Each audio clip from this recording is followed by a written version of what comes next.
Okay, so I'm unmuted and I'm Dana Sawyer, and there are now 11 participants, but we will wait another 2 or 3 minutes to see who else is showing up this evening, since about 50 people have signed up for this webinar. Uh, and I wish I could see you folks too, and we may get that set up for tomorrow night. I'm hoping so. So Alex is thanking me, as he's already done.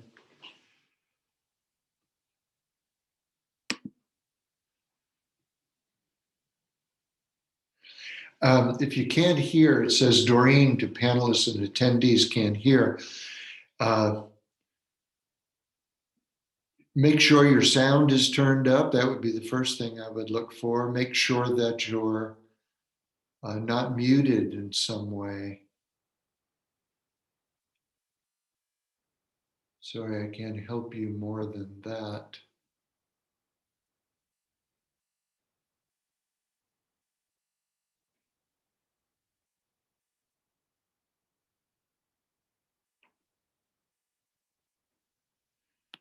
Maybe, Doreen, you can put in chat whether you can hear or not. So if you can't, maybe somebody else in the webinar can enter the chat and, oh, okay. So she can hear. And it's 7:30. We're up to 14 participants, but we'll wait a couple more moments. In the meantime, hi, Doreen. How are you? Been too long. I was hoping I would get to see a bunch of old friends. I see Carrie Swope is in the group. How wonderful. How wonderful. An old buddy from well over 40 years ago. And we're only 39, so that's really not easy to pull off. I hope I'm seeing myself now. I'm hoping that the reflection of my glasses isn't too off-putting. Now in my old age, I'm needing them to check out my notes from time to time.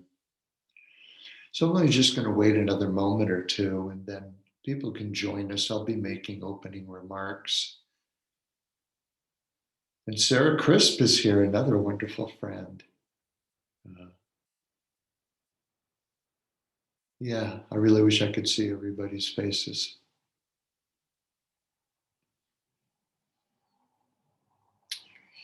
Sarah, I'm almost done with Ken Rinpoche's biography. I've got just a little bit more to do, maybe 2 last chapters, but I'm up in the 1990s now, so I'm getting very close to it, which is exciting. Oh, wonderful, wonderful. Jule.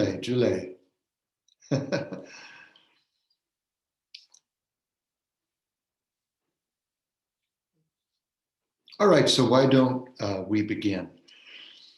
My name is Dana Sawyer. I'm a professor emeritus of philosophy and world religions at the Maine College of Art. I taught there for almost 30 years.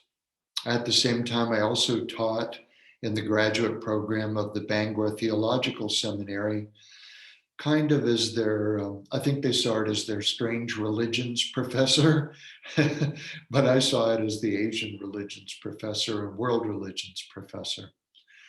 My background with Buddhism goes way back. 45 years ago, I was a grad student at the University of Hawaii and got very interested in Zen Buddhism. And for a year or two, I was very wrapped up in the Zen Buddhist community, the Diamond Sangha in Honolulu. But I took a course on Tibetan Buddhism with Nechang Rinpoche, who was the abbot of the Nechang Oracles Monastery. Some of you will know what that means. And I became intrigued by Tibetan Buddhism and was digging very deeply into it. And then when I got my job teaching at the Maine College of Art, I took a group of students to a bookstore that used to be up on Munjoy Hill in Portland, Maine, called Maybe Someday Books. And I loved that title, Maybe Someday. It was a spiritual bookstore run by a woman named Bonnie Verthaler. And Bonnie was a friend of Ken Rinpoche's already, Ken Shur Rinpoche. And so she had him give a talk.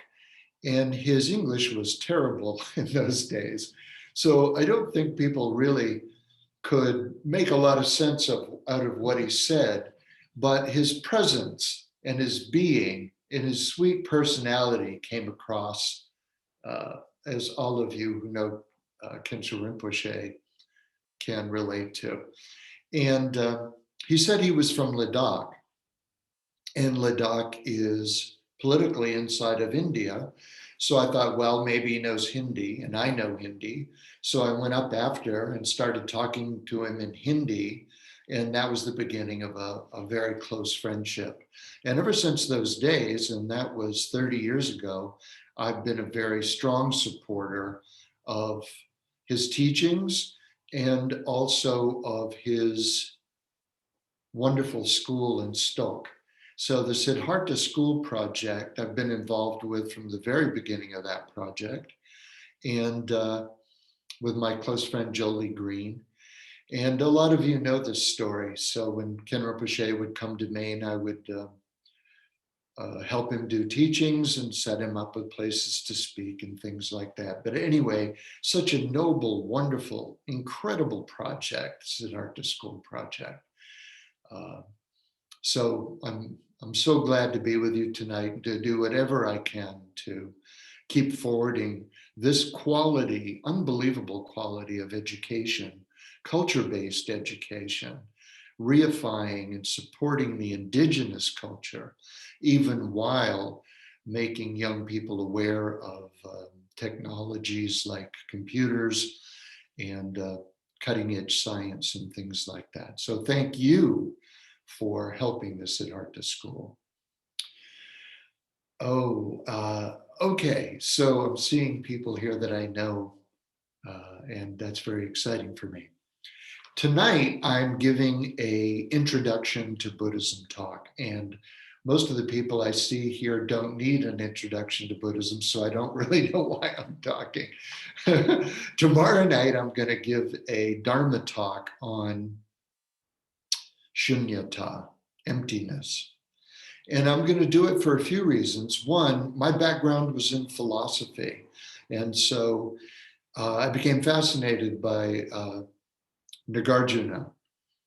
And Nagarjuna says, 2nd century AD Buddhist philosopher, that the core of Buddhism is the understanding of emptiness. And yet what I find a lot of times when I would be teaching Buddhism in a college course, it was the concept that students had the most difficulty wrapping their brain around. And so it'll be fun tomorrow night to roll up our sleeves and have some fun with it. I like to make these sorts of things fun. But anyway, unpack that very interesting, mysterious box of emptiness. So tonight, when I'm introducing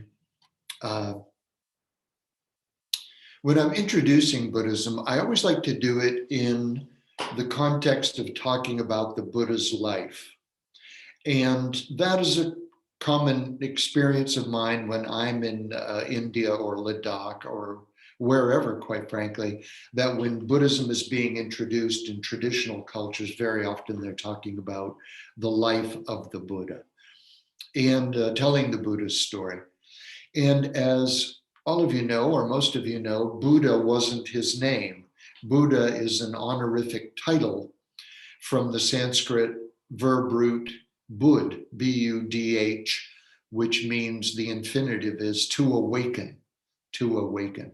And it can mean waking up in the morning, quite frankly.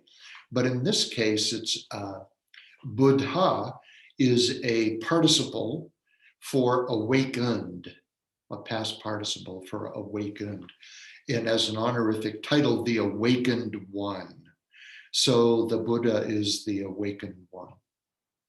And as we'll say a little bit more about later, he's not the one, he's one of the ones, in the sense that Buddhists believe there had been previous Buddhas and that there will be future Buddhas, Maitreya Buddha.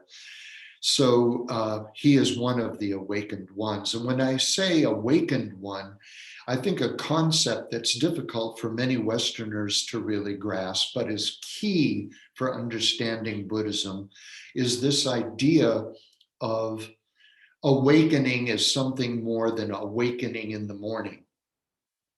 We hear a lot of conversation online these days about the woke community.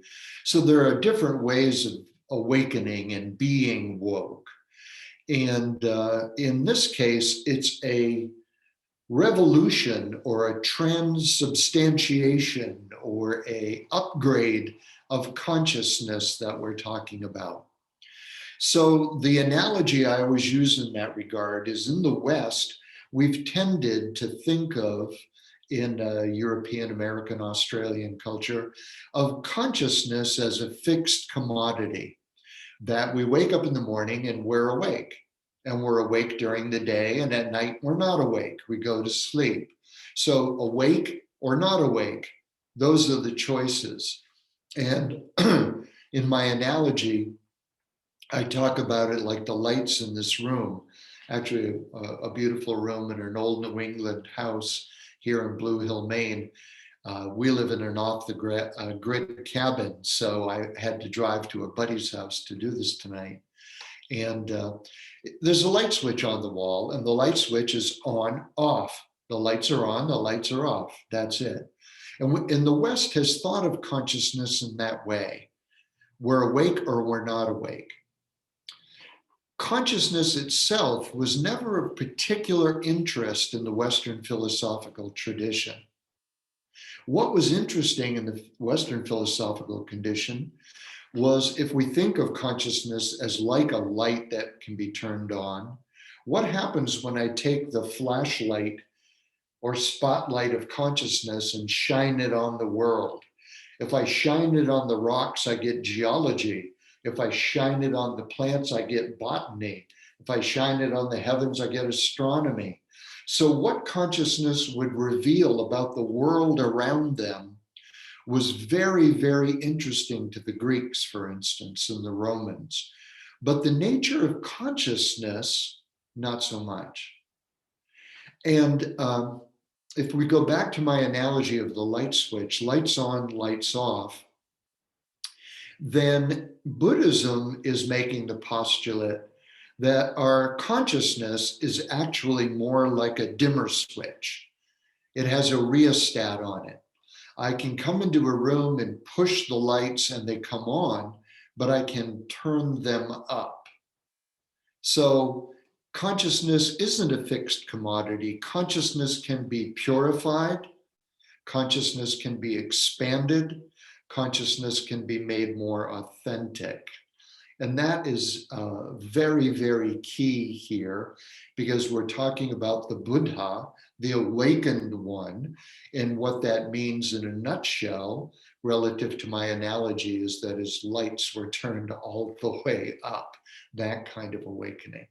Consciousness was at a level of purity and authenticity and luminosity that caused him to deserve that title. So a couple of details.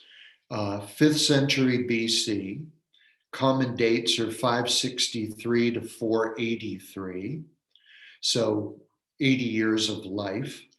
We have a lot of historical references to the Buddha.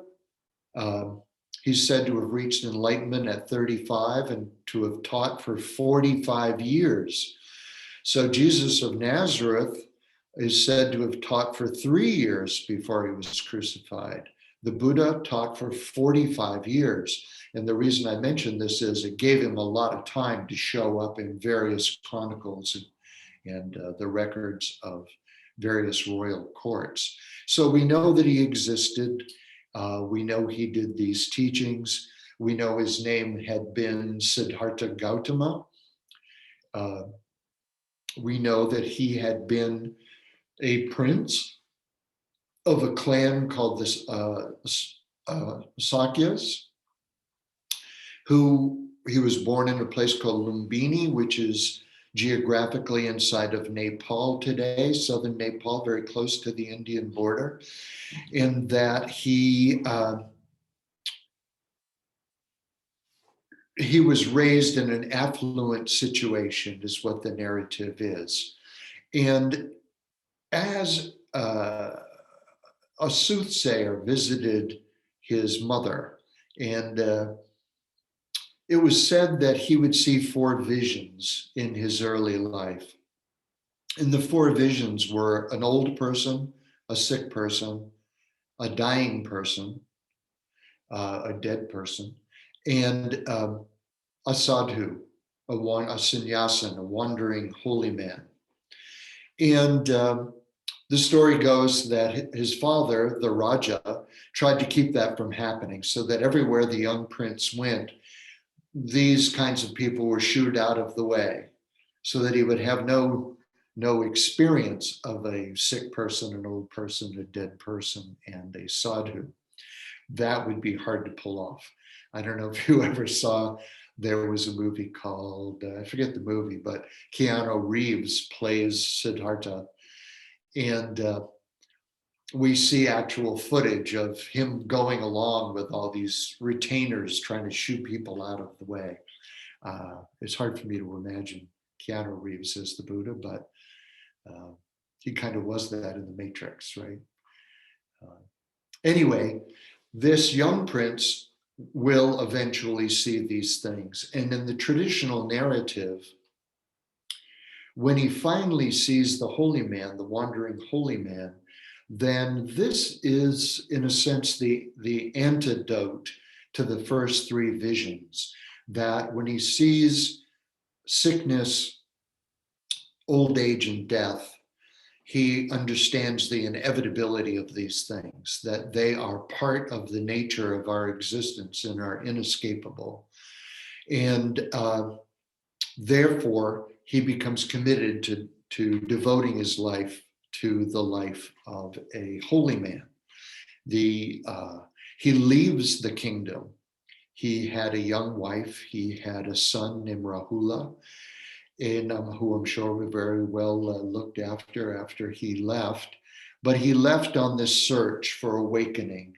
Now remember, he had been born a Hindu, and this idea of awakening was indigenous to that culture. It was part of that culture, endemic to that culture. And part of that culture had this idea that one of the ways, the key way of reaching enlightenment, if you will, waking up, was to practice tremendous austerity. There is a word in Sanskrit, tapas, which means austerity. And the idea in the culture then, and to a large extent still in India today, there's the idea that when we deny ourselves, like a Catholic at Lent or a Muslim during Ramadan, or we find these practices in lots of religions, that denial builds a kind of, not only is it exhibiting faith and devotion, but in the traditional culture that the Buddha grew up in, there was an idea that it generated a kind of energy or heat, if you will, and that energy that could be accumulated could then be deployed in the service of waking up. You could use that energy in another way. So the Buddha, that was a thumbnail sketch of the reason the Buddha left home to practice tremendous austerities. And his austerities were so tremendous that I'm sure some of you have seen pictures or statues of icons of the Buddha that basically look like a skeleton with that layer cake hairdo of the Buddha, he's sitting usually in Jnanasana, meditation pose, and he nearly died. In fact, traditional accounts of the Buddha's biography, tell us that he passed out in that he was fed a bowl of rice by a woman in a village, and she saved his life. And the Buddha had a realization, and the realization was, when I was a prince, I had everything I wanted, all the best clothes, all the best food, and I was living for these physical pleasures. And that was wrong. But now perhaps I've swung the pendulum too far the other way. I don't need to live to eat, but I do need to eat to live. I'm not going to reach enlightenment if I starve myself to death. And so these extremes should be avoided. And Buddhism is very often called the middle path, the middle path.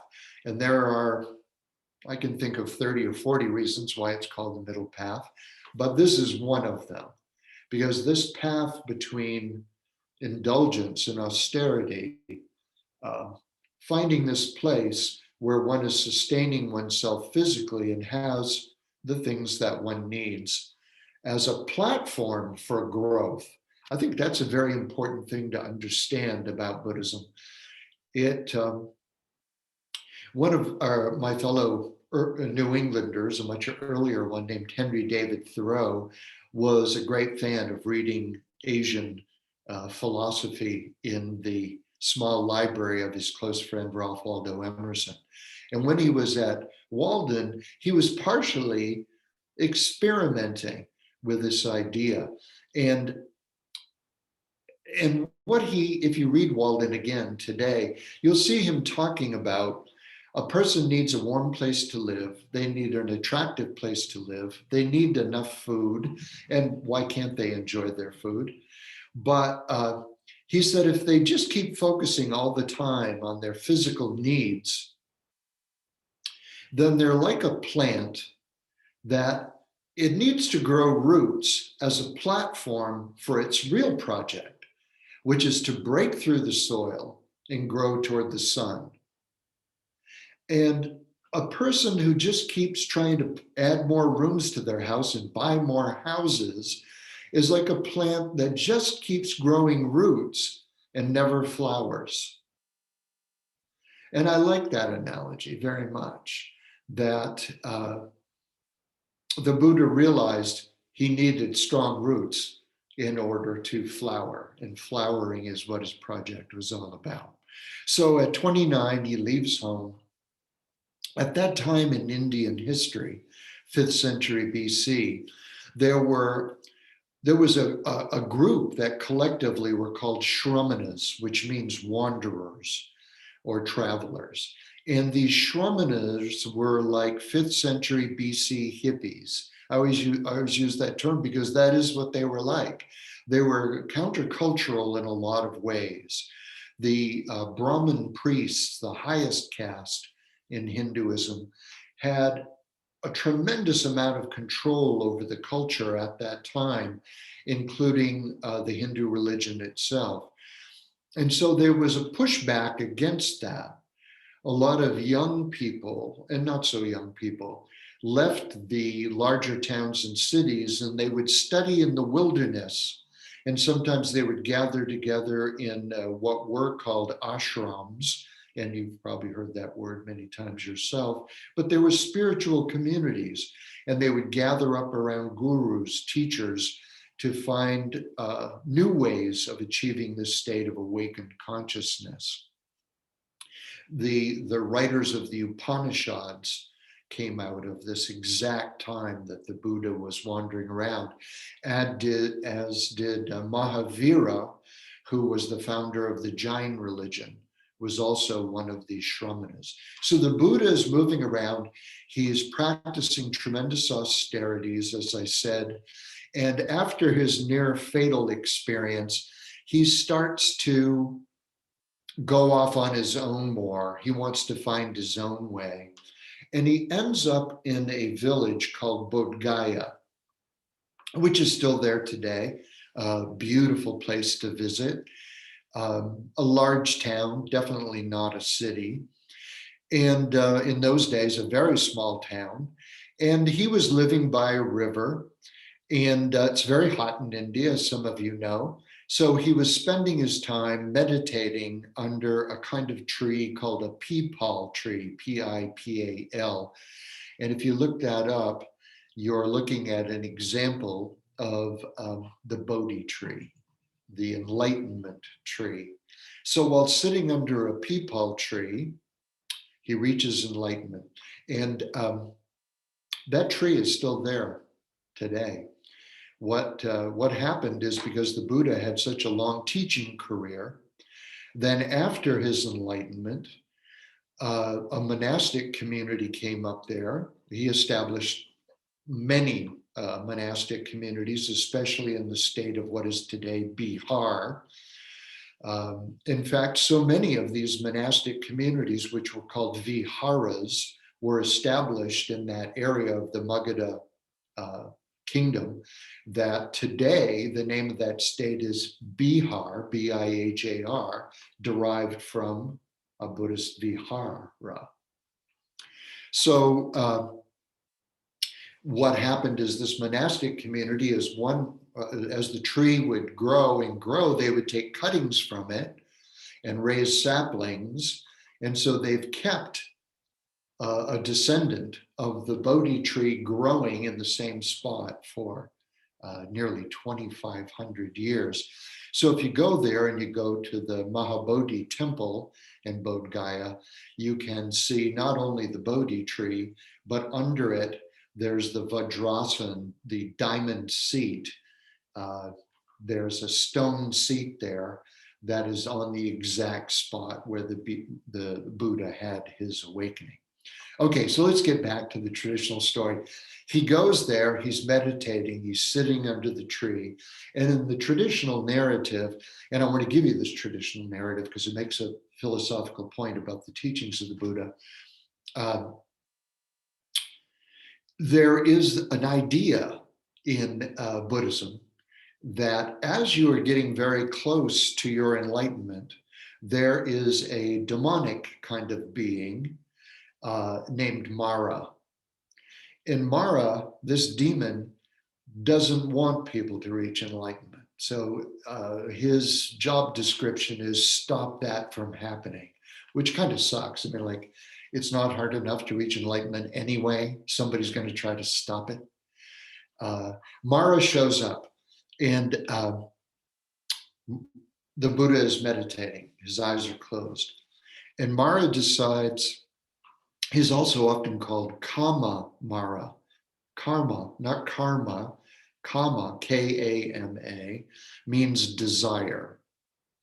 And desire can be a good way to stop people from reaching enlightenment. In fact, when we talk about the Four Noble Truths in a little while, desire is a major impediment to enlightenment for reasons we'll see.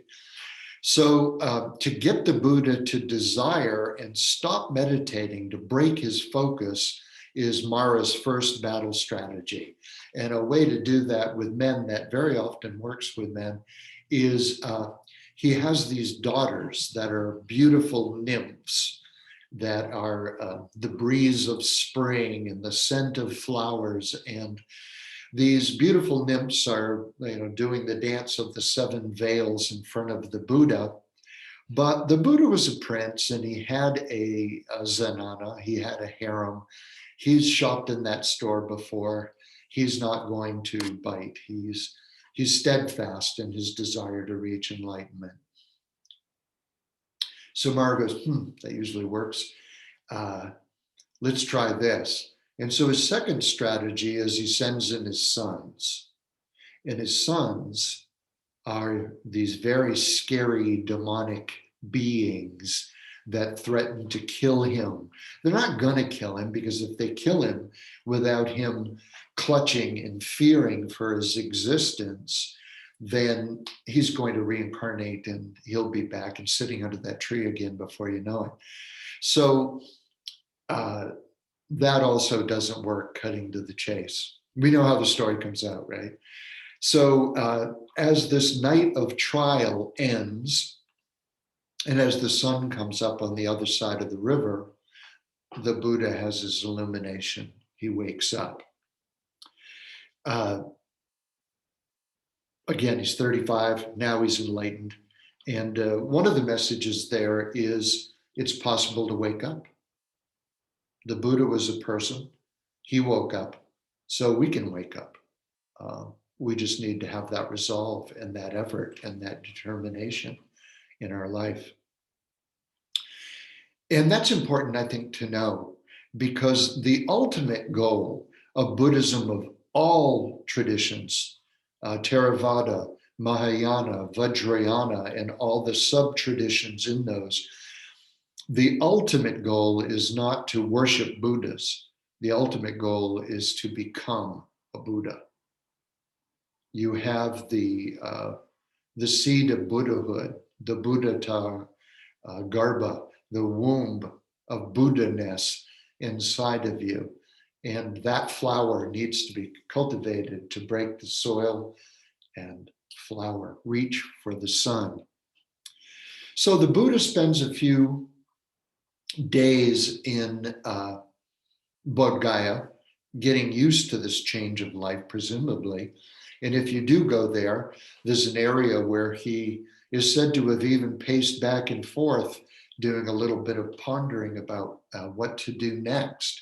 And he decides that what he wants to do is go to Benares, Varanasi, which is only by train today about 3 or 4 hours west of Bodh Gaya. He doesn't take the train, there was no train, so he's going to walk. And he walks and he walks and he walks. And Benares has always been a very holy city right on the Ganges. And he decides he will go there. When he's almost in the city, outside of the city, there is a small town called Sarnath. Sarnath. There's no th sound in Sanskrit. So Americans tend to say Sarnath, but Sarnath is the pronunciation. So he stops in Sarnath because it's a place where traders from all over the north come to get ready to deliver their goods into the city, or they're moving goods out. Traders are trading goods. And near there was a deer park where the Maharaja of Benares kept a deer park for his own pleasure. And that there's a deer park there today in Sarnath. And when the Buddha gets there, before he even makes it to Benares, he's recognized by 5 of these shramanas, remember these wanderers, that he had been spending time with. And these 5 shramanas had given up on the Buddha, on Siddhartha. They'd said, oh, if you're not going to practice the most severe austerities, you're not serious in your practice. But now when he shows up, they recognize his enlightenment. I mean, I always used to tell my students, we can tell when somebody has their act together. We can tell when there's a kindness and a luminosity about a person. So imagine a person woken all the way up. We see that with Rinpoche a lot, just the sweetness and the kindness of him. And when Rinpoche would often say in lectures that I was helping him with, oh, if Buddha, tall skyscraper, if Buddha on top, I'm on 2nd floor, 1st floor. And then of course I'd always think, well, where does that put me, man? Like, how many basements down am I if you're on the 1st or 2nd floor? But that's his kindness and humility. So we know when we meet somebody who has a level of awakening. And so they recognize his awakening. And so, of course, the next question in their mouth is, how did you do it? And what's your teaching? This is critical in the story of the Buddha, because what it comes out of his mouth is sometimes called the Deer Park Sermon. It's sometimes called the first turning of the wheel, the first turning of the wheel of the Dharma, the teaching, the Buddhist religion. And it's also called the lecture on the Four Noble Truths. So that's what comes out of his mouth. So that's where we need to go. What did he tell these 5 friends, who, by the way, will become his first disciples, his first monastic disciples? And the first, there are these 4 teachings, right? And so the first of these 4 teachings is the Sanskrit word for it is dukkha, D-U-K-K-H-A, dukkha. And dukkha means suffering. Life is suffering. That is the first teaching. In Buddhism, we learn that there are 3 marks of existence: dukkha, anicca, impermanence, anatman, no self. I'll deal with those second 2 tomorrow night. Tonight, we're dealing with dukkha, suffering. So dukkha very often can be described as anicca, impermanence, that we suffer because we live in an impermanent world. Everything in, samsara, this realm we live in, the realm of rebirth, the realm we keep coming back to, like staying back in school until we get it right, is a realm of impermanence and change. And because it's a realm of impermanence and change, if we try to hold on to things, it's even beautiful, wonderful things, it's nectar in a sieve. It's nectar in a sieve. It will go away because that is the nature of samsara. The Buddha was never saying that life is only sadness, get used to it. There is no joy in life at all. He was saying that there is impermanence. So relatively speaking, there is joy in life, but it by nature must be temporary. Sukha is the word for pleasure in Sanskrit. So there is sukha dukkha, the suffering of pleasure, because we know it must go away. So I think another thing, and I want to bring us back to Henry David Thoreau here for a moment, that not only do we suffer because the world is impermanent, we try to clutch on to what, we build castles on sand, but also we're not our own best friend. In fact, in many ways, human beings are their own worst enemy. If you study the history of humanity, you realize that about 95% of all of so much of our suffering is homemade. We are so mean to each other. I don't need to unpack that for you. I know you know what I mean. And even in our personal lives, according to Buddhism, for reasons I'm about to unpack, we are creating homemade suffering through our misunderstanding of what's happening to us, is what the Buddha says. Our avidya, our ignorance. Vidya, knowledge. Avidya, non-knowledge, ignorance. So the fundamental problem in Buddhism is not sin. The fundamental problem is ignorance. And awakening, enlightenment, is the knowledge that we need. It's the knowledge that overcomes the ignorance. I'll come back to that when we get to the third noble truth. I said I was going to come back to Thoreau. Thoreau often said, well, he tells us in no uncertain terms in Walden, that the mass of men lead lives of quiet desperation. Looking around Concord and Lexington, that was his assessment of people in his community.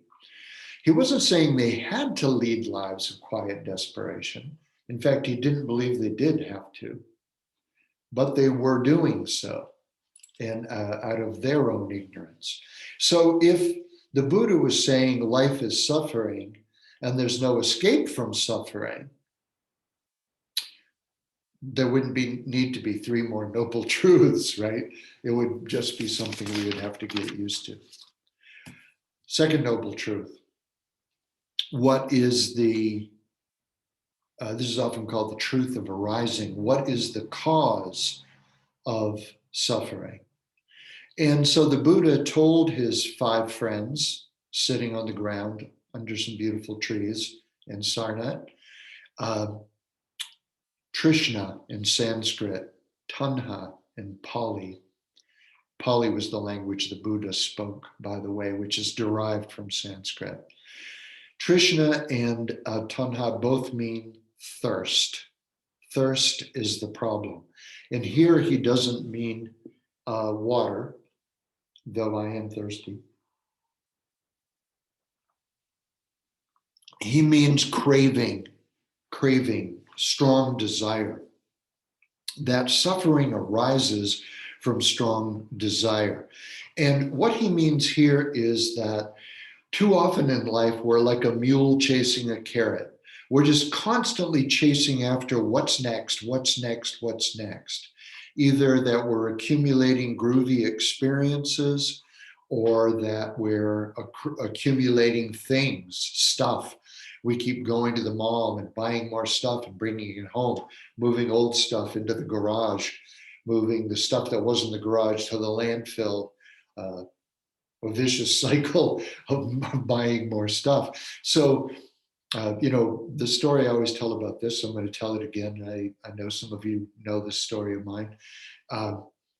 This came through to me clearly back in 1974. I was living in Santa Barbara, California, right on the beach at Isla Vista, and I was learning how to surf with some guys I met there. And I was having so much fun. But they had had an oil spill a year or two earlier. And I used to have really long hair, and I got a blob of hair, of tar from the oil spill stuck in my hair. Very difficult to get out with vegetable oil. And just even cleaning up after surfing was difficult because I had this metal shower that really sucked.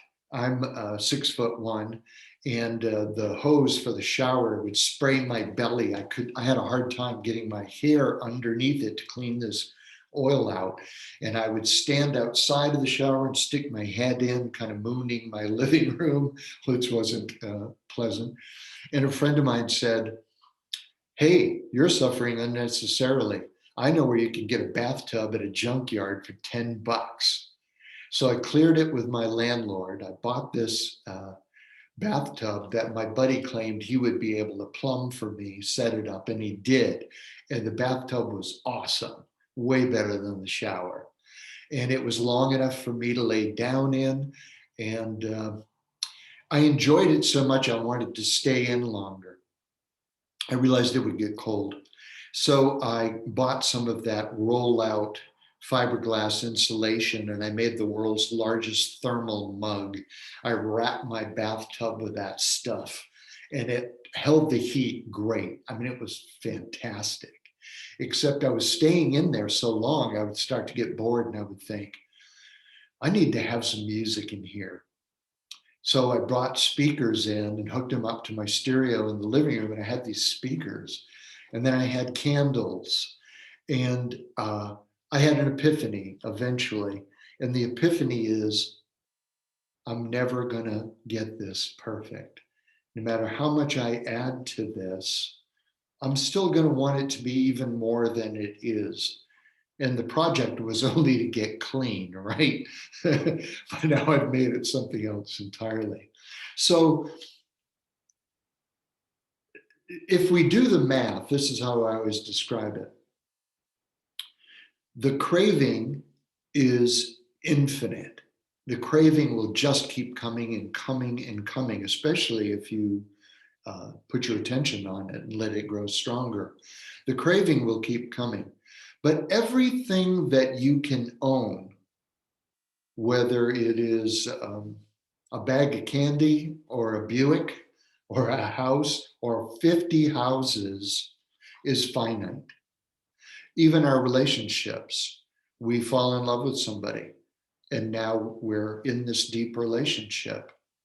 But that is finite too. And no matter how many things we acquire, we're not going to stop the desiring. In fact, we'll put wood on the fire. And so as we are, so again, do the math. The craving is infinite. The things we can own are finite. It's a loser's project eventually. It's not saying that on a hot day I shouldn't want a cold drink. It's not saying that. It's saying understand what you can get from the things you collect. And don't spend all your time chasing things all the time. And when you do have something like a relationship or something you love or a child, another kind of relationship, be careful of strong attachment to those things. Here's an example of that. When Ken Rinpoche would come and stay with me a lot in Portland and spend the night or two, then I was living on Cushman Street for a while in Portland in a 3-story building, and my apartment was on the top floor. And on the second floor, the floor below me, there was a woman, really sweetheart of a person, who was an ice skating coach. And she had gotten a student who was very successful. And now the skating coach was successful too. So she got herself something she had always wanted, and that was a black Lexus sedan. And she loved that car. And it was a nice car. It had about 6 coats of black paint and about 12 coats of clear over that. So it was a very large, shiny object. And Rinpoche came to visit me one time. And while he was staying with me, every time we'd come downstairs to get into my car, which was not so nice, I was a college professor, then she would come over to us and she was really upset. And she would say, well, the first day she says, Dana, could you switch parking spots with me? Because my car is right out in the open and it's getting sun damaged. I know it is. And raindrops are getting on it and they're making marks all over. I have to get washed all the time. You're over there under the trees in the shade. If we switch, you got a jalopy, who cares? And I was like, okay, yeah, you're right. I don't care. So we switched. And then she came to me and she goes, you know what? I thought about this. This isn't going to work. The next morning. And Rinpoche the whole time is just kind of standing there. And she says, now that it's under the trees, then the birds are pooping on my car and I can't have that. So I want to switch back. And I'm like, oh, okay, that's fine. So she switched back, but then she keeps coming and she says, you know, there's, do you have a cat? I didn't think you had a cat, but there's cat paw prints all over my car. And I said, no, I don't have a car. She goes, do you know who does? I'm like, no. And she said, are your kids climbing on my car? I have 2 daughters and they were little then. And I said, no, I wouldn't allow them to do something like that. And they wouldn't be interested anyway. She goes, I think I've seen footprints in my car. So after she left, Rinpoche says, why is she so upset? And so I was explaining, you know, she loves this car very much. And he goes, oh no, this car, very bad. And I said, very bad? He goes, oh, she's too much attachment. Now she's made sun her enemy. Now she's made rain her enemy. Now she makes birds her enemy, cats her enemy, children her enemy. This very bad. Maybe we should ruin this car. And I didn't realize he was joking at that time. So I was kind of like, oh no. You know, maybe you could do that in Ladakh. You can't do that in Portland, Maine. All right. You can tell I'm in a goofy mood tonight. But the point is strong attachment to those things we have, even the people in our life, can be a cause of suffering. So let's leave it there to some extent. I mean, I do want to just put a little footnote in here that strong desiring is a klesha, Klesha, klesha. A defilement is one translation of that. It's very often referred to as an afflictive emotion. These kleshas, anger, jealousy, pride, I'll say more about these things tomorrow night. Ego We don't usually think of that as an emotion, but it's a defilement, strong ego. And you know what I mean. The kind of person who can't get over themselves and self-aggrandizes incessantly and only thinks of themselves. That is an impediment. And these kleshas cloud the consciousness of our mind. In its natural state, consciousness is clear, pure, luminous.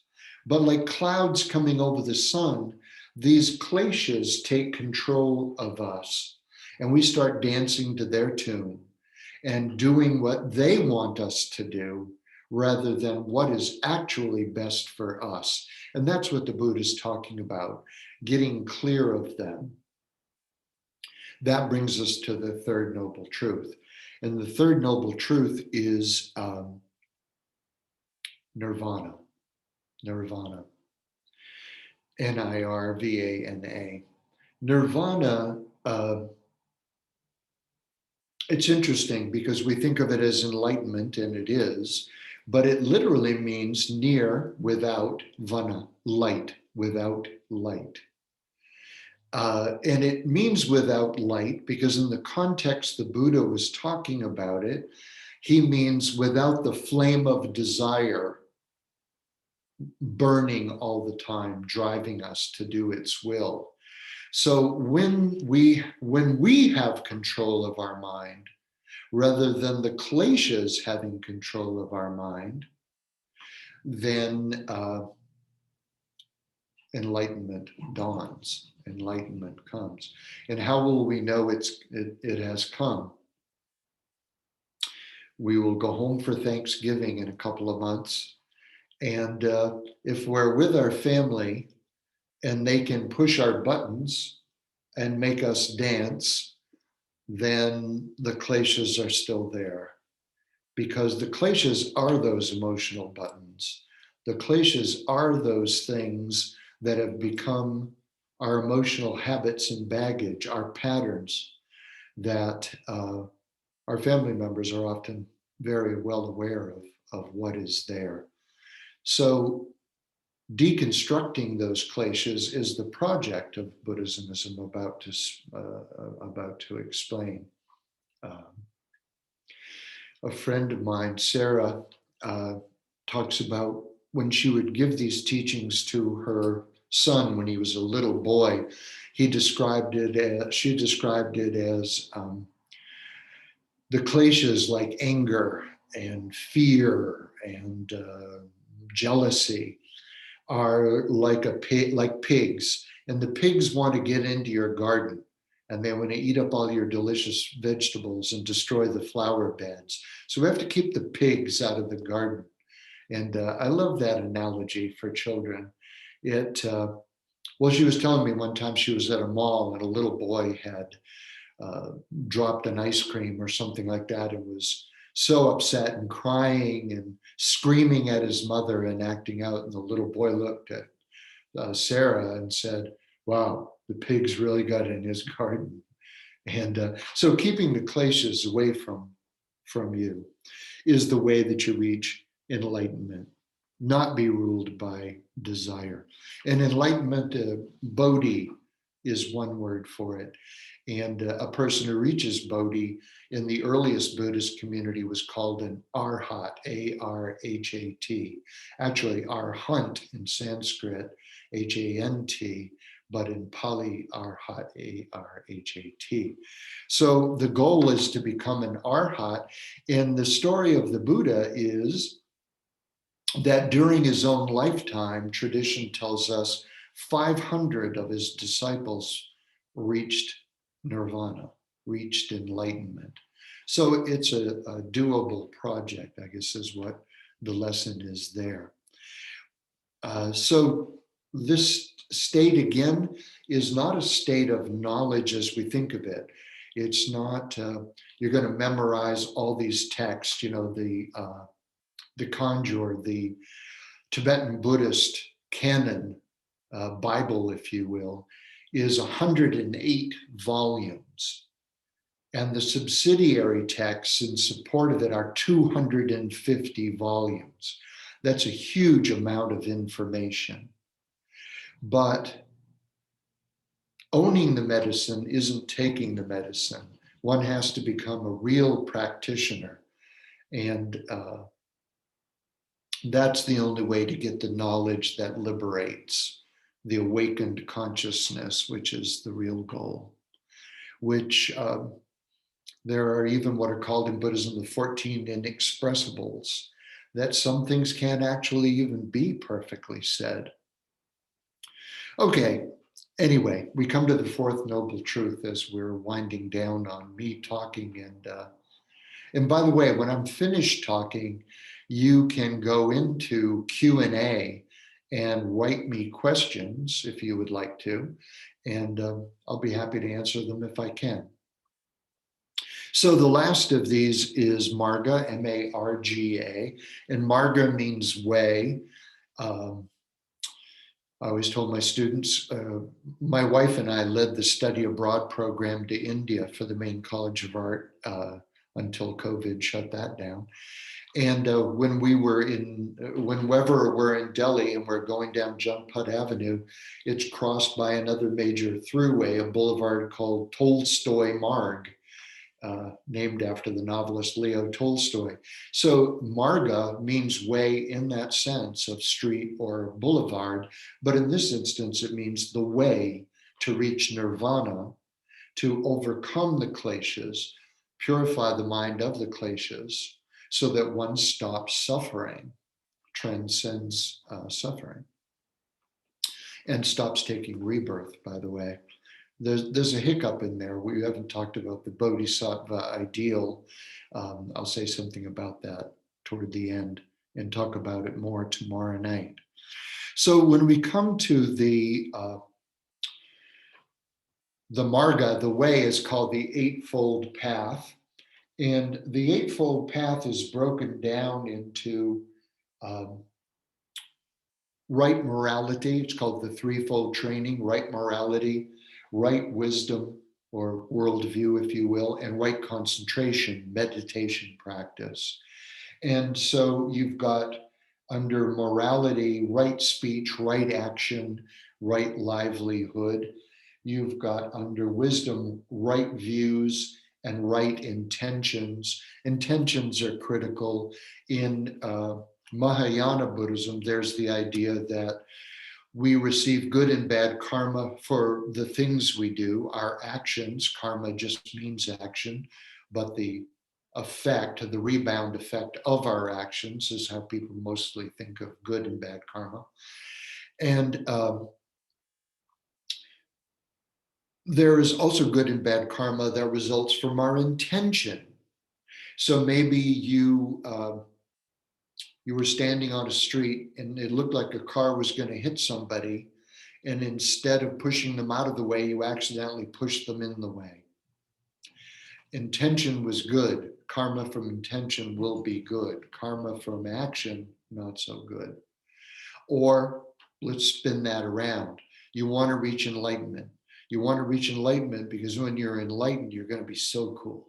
You're going to just be awesome. And that's the wrong intention. So bad karma for that intention. So then finally we come to concentration, and that deals with meditation. In the early Buddhist community, the Marga, the way, was basically to join the Sangha, the community of Buddhists, to learn the teachings, and then to follow the moral precepts. Don't kill, don't steal, don't lie, no sexual misconduct, et cetera, et cetera, et cetera. And meditation. Why meditation? Because meditation, if we look at the earliest Buddhist sutras dealing with meditation, and the earliest one I'm aware of is the Anapanasati Sutta, Sutta, S-U-T-T-A in Pali, S-U-T-R-A in Sanskrit, sutra. The Anapanasati Sutra, the meditation on the inward and outward breath. A lot of early meditation, actually meditation today in Tibetan Buddhism, shamatha, calm abiding meditation uses the breath. When we put our attention on the breath, when we hold the mind, we start to become aware of how the mind gets pulled away by desire, fear, anger, etc. And over time, we can gain control of it and not go under its control. I'll say more about that tomorrow night. But anyway, that was the early way of reaching this state of existence. In some ways, several different scholars of Buddhism have described Buddhism almost more like a school of psychology than a school of religion. And I see what they mean when they say that, because it really is about the mind and controlling the mind, and understanding when we don't have control of the mind is the central project. Mindfulness, presence, being present in your life. Very often, we mules who are carrot chasers, and I could be very guilty of that, are always focusing outward on tomorrow and what's on our schedule, what's coming up all the time, all the time, all the time. And the present moment gets sacrificed too easily. As we develop mindfulness, removing so much attention to self, then the ahamkar, the ego, the making of a me, then one of the very effective ways of doing that, of course, is to put attention on others. And that's why Ken Rinpoche is always preaching the value of developing bodhicitta, the altruistic mind, the compassionate mind. Because what better way to get over ourselves than to stop focusing on ourselves exclusively, to think of others. Let me just end this way then, because we've worked through the Four Noble Truths and the life of the Buddha. There's a great old Zen story about an old monk and a young monk. And the old monk and the young monk are sitting under a tree. And the young monk says, "Explain to me about heaven and hell." And the old monk says, "Oh, yeah. Okay, heaven. That would be, no, let's do hell first. Hell would be this beautiful garden with all these beautiful flowers and plants and peacocks and songbirds and beautiful white marble pavilion in the middle of it with these gold silk drapes and a beautiful banquet of food. And all your friends, all these people are around the table." And the young monk's like, wait a minute, this is hell? That doesn't sound so bad. And the old monk says, "Oh, but you have to eat with chopsticks. And the chopsticks are 3 feet long. And so no matter how long your arm is, if you pick up the food, you can't put it in your own mouth, no matter what you do. So there's all this temptation and no satisfaction." And the young monk goes, "Wow, that would be hellish." So he said, "Well, what's heaven?" And the old monk says, "Oh, heaven, yeah. That's the same thing. It's a beautiful garden. There's birds, there's flowers, there's a pavilion, there's drapes, there's incredible food." And the young man goes, "Wait a minute, I don't get it. Do you still have to eat with the chopsticks?" And the old man goes, yeah, you still have to eat with the chopsticks. But in heaven, you would remember you could have fed the person across the table from you. It would have only been about you.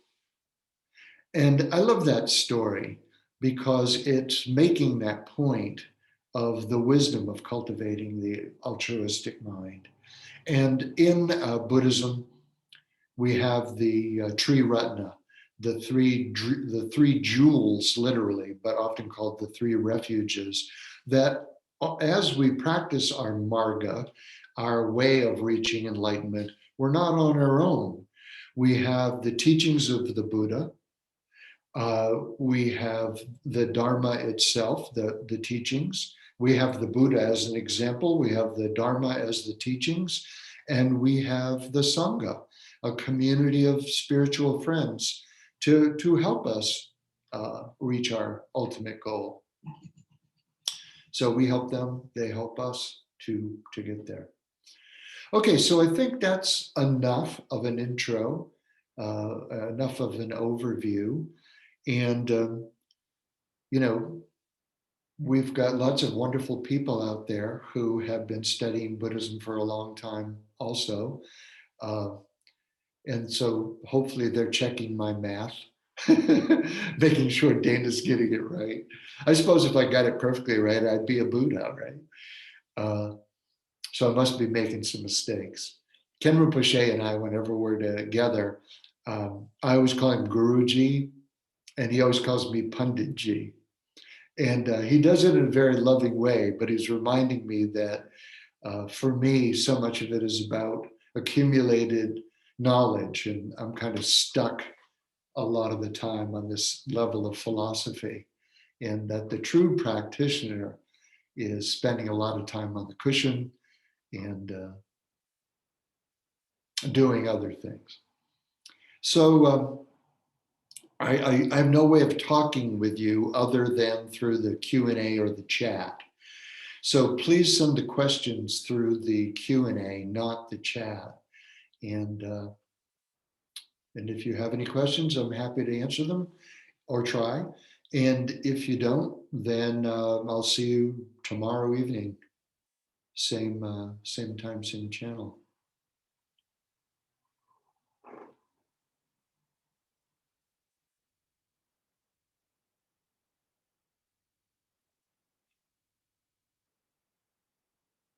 While I'm giving it two more minutes before I end, to give people a chance to ask something, I'm writing Rinpoche's biography as a Namtar, and a Namtar is not a biography like the biography I wrote of Aldous Huxley or Houston Smith. It's more of an introduction to Buddhism and a description of the journey toward awakening in the context of a particular person's life. So I'm hoping to get the readability up there pretty high. There aren't any footnotes and whatnot in this particular biography. And it's been great fun to write because, as a bunch of you know, I'm writing it from a place of a lot of love for a wonderful friend. Okay, we do have some questions.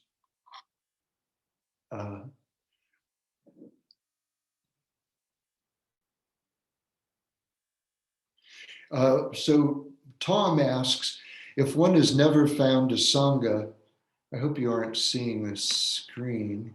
Let's move it out of the way. If one has never found a Sangha, are they at a loss in learning? You know, my view would be yes. My view would be yes. That it isn't that it's not possible. It's certainly possible. The Buddha did it. But to have that support and to have that love and to have that encouragement, you know, we live in a culture that if you look at the messages of our culture, through advertising, for example, the message is almost exactly the opposite of the message of Buddhism. The message, we call our citizens consumers, and there's so much attention placed on looking better, being richer, you know, the Joneses next door are having more fun than you. They got a bigger pool, or you know what I'm saying. So to be in a community of people who on a regular basis are encouraging you to go after something higher and more noble, something that's going to bring you more happiness, I think is wonderful, just wonderful if you can find that. And Audrey asks, I appreciate your comment about the first noble truth, that it's not just suffering, so get used to it. Yeah, I mean, I think that's very important for people to know, that if you look at somebody like the Dalai Lama, that is not a person who's not enjoying their life. They have the freedom to enjoy their life. They're in control of the mind. You think of a time where you're driving down the road, somebody cuts you off in traffic, and you're angry at them. They only cut you off in traffic for a moment, and as far as you know, they were trying to get somebody else to the hospital. But maybe for the next 2 or 3 hours, you're in this horrible mood about that. And a horrible mood can be a very contagious thing. The next couple of people you interact with, you're short with them. I mean, imagine if a bus driver had somebody getting on who was mean to them. And now everybody coming on that bus is going to be, you know, the victim of this bus driver's terrible mood. So, you know, regaining control of the mind is the key to the kind of happiness we see in Rinpoche and the Dalai Lama.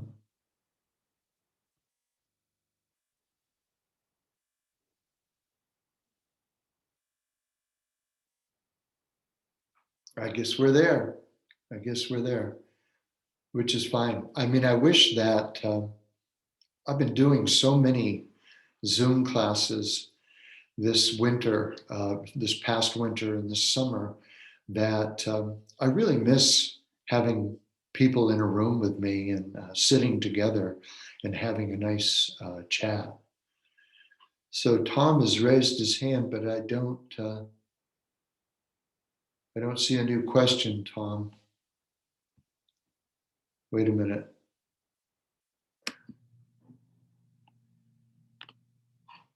Oh, okay, here we go. Okay.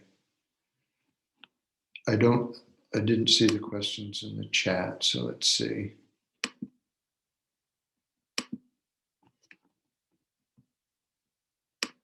And feel free to leave if you're in any kind of a hurry.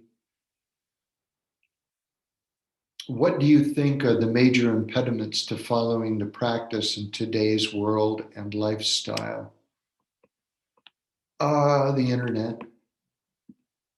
I think that's one of them. I have to say, I'm very careful about how much I want to pick up the phone. I see the effect of it on my nephew's children, how strong it is. We're constantly pushing the buttons on the computer and the phone like a gerbil, wanting another treat. That worries me a lot. We're not really encouraged to wake up. The woken up person doesn't need more stuff. They understand the wisdom of enough. And I think those are really a lot of the impediments today is we're pulled around. And technology is so powerful. For so many centuries, the human mind never had to deal with technology on this level. So that would be my knee-jerk answer to that question. Julie asked me when I'll be coming to Portland. I don't know, but I would love to see you, Jolie. You're a sweet, dear friend for so long. Okay, so I think that we've answered all the questions, at least all the ones that I can see here. Oh, wait a minute. No, I don't see anything different. Oh, wait a minute. Doreen asks about the 14 inexpressibles. Let me, you're going to be with me tomorrow night, so I'll make sure you know what those are. Tomorrow night, we're going to have to do a little bit more heavy lifting. I assumed that what we were doing tonight was something we were doing a lot at the Maine College of Art and the yoga studio in Portland back in the good old days, which is that we would have a talk for people that really knew nothing about Buddhism and then have an advanced talk, if you will, to dig down into a particular topic. One thing to say short term here, Doreen, is that enlightenment itself is inexpressible. That awakening, if it could be perfectly described, then we would awaken. And yeah, I love that in Tibetan Buddhism, there are four schools of philosophy that are each thought to be perfectly orthodox. But if we dig into the specifics of those four schools, there are points of disagreement between them. That ultimately, the knowledge is the knowledge that's contained in the Dharmakaya, the Dharma body itself of emptiness and awakening. And that has to be experienced. Description is not enough. Okay, so I'm done for tonight. I hope you enjoyed the talk. I always enjoy being with friends. That's why I'm disappointed I'm not seeing you. But love to all of you. Deep love to all of you. Jule, Jule. Good night, everyone.